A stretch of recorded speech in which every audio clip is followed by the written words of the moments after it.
Steffi here. Welcome back to my channel. O, diba? Ayan, pasulpot-sulpot tayo ngayon. Pasensya na po. Busy-busy din sa trabaho. But anyway, ang ating tarot read for today ay para po sa tambalang Barda. Okay? Arnella Barbie Forteza and David Licauco. So, ito na po ang cards ni Miss Barbie. Diyan siya sa kaliwa. And of course, dito naman sa kanan ay para kay David. Ayan. So, tambalang Barda. Tama po ba? Barda? Barday? David Licauco. Barda. Okay. So, ayan. Let's start. First cards nila. First cards ng Barda. Okay. Two of Wheels and King of Pentacles. Two of Wheels ni Barbie. Yan. Mukhang may pinagpipilian. May dalawang choices. Mari ding madami. Kailangang pumili. Kailangang timbangin. Parehong mabigat siguro. Pareho ding mahalaga. O ayan. Isa, dalawa. Ayan ang kanyang dilema. Okay, merong kailangang pagpilian. King of Pentacles, right? Yeah, King of Pentacles naman ni David. Maring siya mismo iyan. Maring nag-invest ngayon. Very solid. Very practical. At marunong mag-manage ng kanyang business. Okay? O yan, as the King of Pentacles. Maring manager, owner, investor. Ayan. Very wise pagdating sa kaperahan. Alright, next. Queen of Pentacles and Ace of Wands. Ace of Wands ni Barbie. O, ayan. Pag Ace, mga bago. Maring bagong creation or bagong naiisip na gagawin. Or ano man siguro na gusto niyang gawin na unique.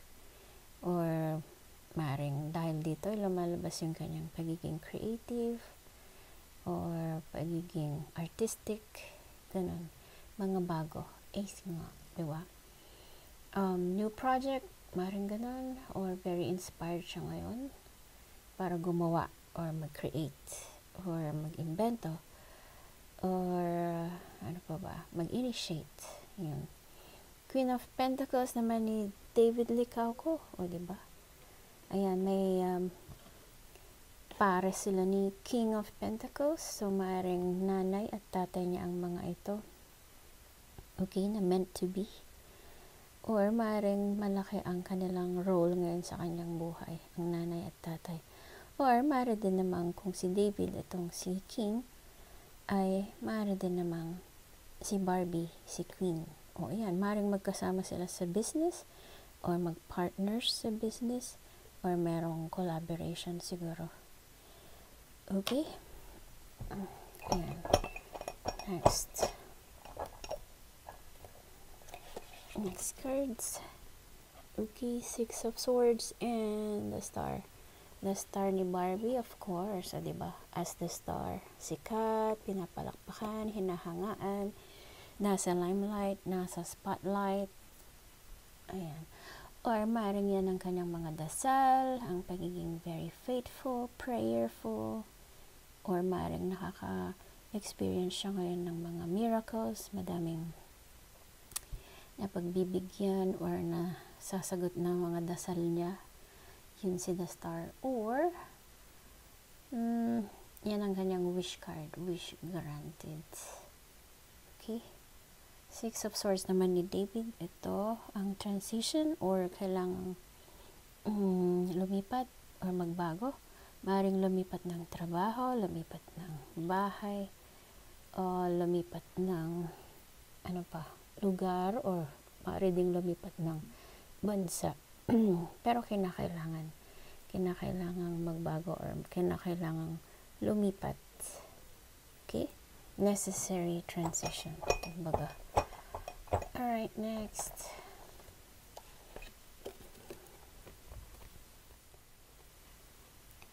The World and Page of Swords. So, ang ating paborito, Page of Swords ni Barbie. Yan ang mga mata, pinya, maraming mata sa paligid. Ito ang mga spy ni Barbie. Okay, or maring si David ang kanyang spy. Nakaabang sa kanyang social media, o yun. Curious sa mga ganap sa buhay ni Barbie, mare, or ito nga yung mga taong curious sa buhay ni Barbie, mga updated sa buhay, updated sa mga news, sa mga chismaks, ganun. Ito yung mga spy nga, mga mata sa paligid. Okay, ayan, okay lang, basta hindi sila mapanira.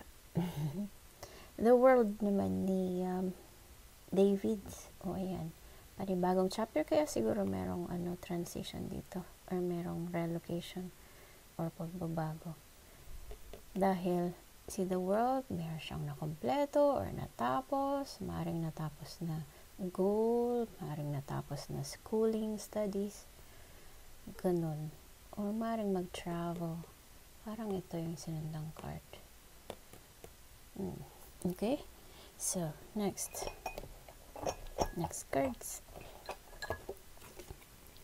Page of Pentacles and Seven of Wands. Seven of Wands ni Barbie. O ayan, bakit kailangan niyang maging defensive?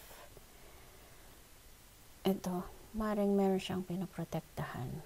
Or kung nasa competition man siya, kailangan niyang itayo or ipaglaban yung kanyang bandera. Or maring dahil dito sa mga mapanirang tao or mga spy na walang magawa sa buhay, kailangan niyang maging defensive. Okay?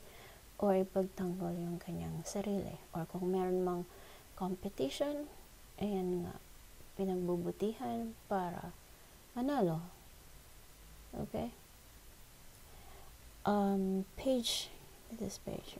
Yeah. Page of Pentacles naman ni David. O yan, kaperahan, maring bagong capital, or bagong kaperahan, bagong sweldo, bagong source of income, basta kaperahan siya. Okay, maring din bagong trabaho, bagong pagtaas ng sweldo, basta money news si Page of Pentacles.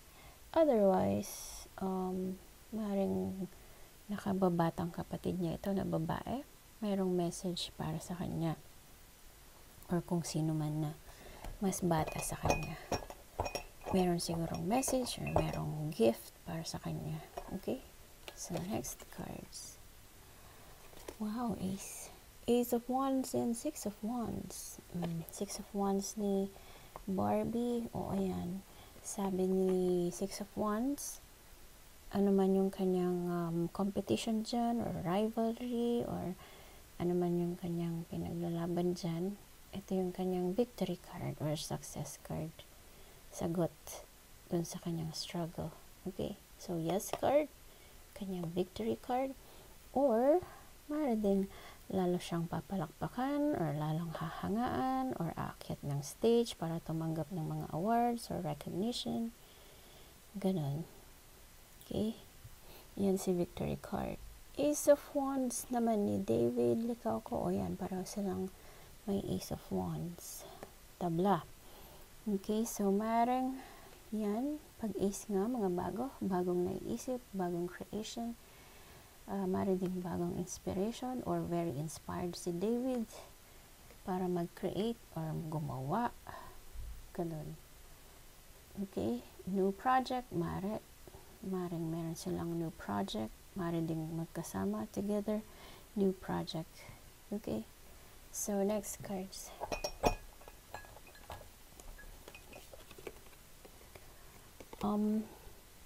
King of Cups and the Fool.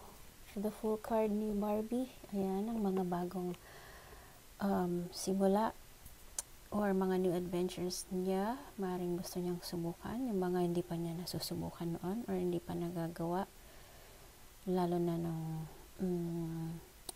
siguro yung mga breathtaking, ganun, mga nakakatakot or basta risk taker siya. gusto niyang subukan lahat. So, di ba, kahit merong risk ito, merong disadvantage, gusto pa rin niyang subukan. Pero as the Fool, magiging successful naman siya. Ano man yung gusto niyang path, or ano man yung gusto niyang daan na tahakin.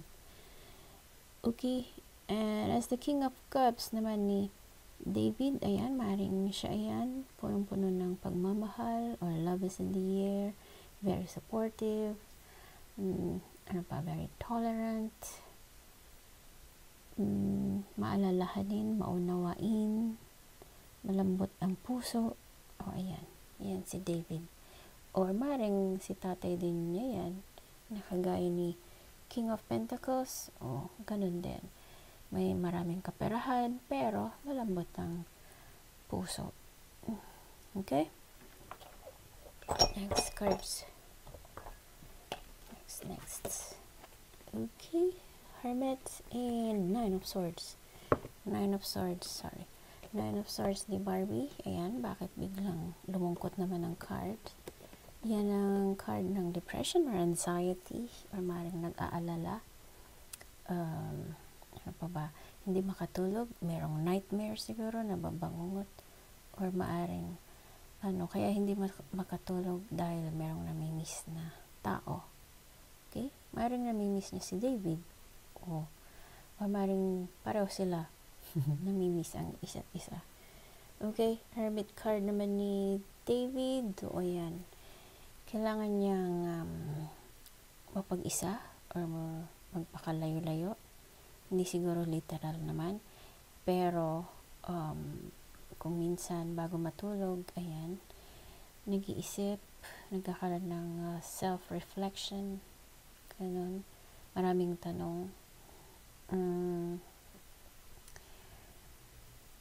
ano pa ba, illumination, ganyan, maaari ding ito yung sign ng kanyang wisdom, na pinag-iisipan lahat, naghahanap ng kasagutan sa mga tanong sa buhay. Ganun. Going within for clarity, reflection. Ganun. As the Hermit. Okay? So, last cards na po ng tambalang Barda. Last cards. Uy, the Star and Four of Wheels. Four of Wheels ni Barbie. Ayan. Okay. So, kung focused man siya dun sa kanyang kaperahan or ang pag-iipon ng pera, ayan, syempre, gusto niya ang kanyang future secured, very established, stable, and may maaasahan sa kanyang future. Or, kung feelings man ang pinag-uusapan dyan, maaring nagtitimpi, nagtitiis, or she's holding back. Okay, holding back, ano pa ba? Yung kanyang feelings, parang kumbaga hindi all out, merong reservation, ganun, nire-reserve for somebody. The Star card naman ni David, o diba? Ayan, para sila tabla, so parehong the stars, parehong sikat, parehong nasa limelight, nasa spotlight. Okay? So, kung meron bang illumination or reflection si David dyan sa sinundang card, ito naman si the Star, ayan, parang prayers granted, wish granted para kay David, ano man yung katanungan niya dyan. Okay, yan si Star card. So, first card ni Barbie, ang kailangang mamili. Ang last card, ang kailangan mo ng mag-hold back or hindi ko maitagalog. Or kailangan tiisin mo na yung feelings or tiisin ang nararamdaman. Ganun. So, kung ano man yung decision niya dyan, kailangan niya mo ng, ayan, mag-reserve. Okay? First card ni David, ang King of Pentacles, ang kaperahan, pagiging wise and practical na investor.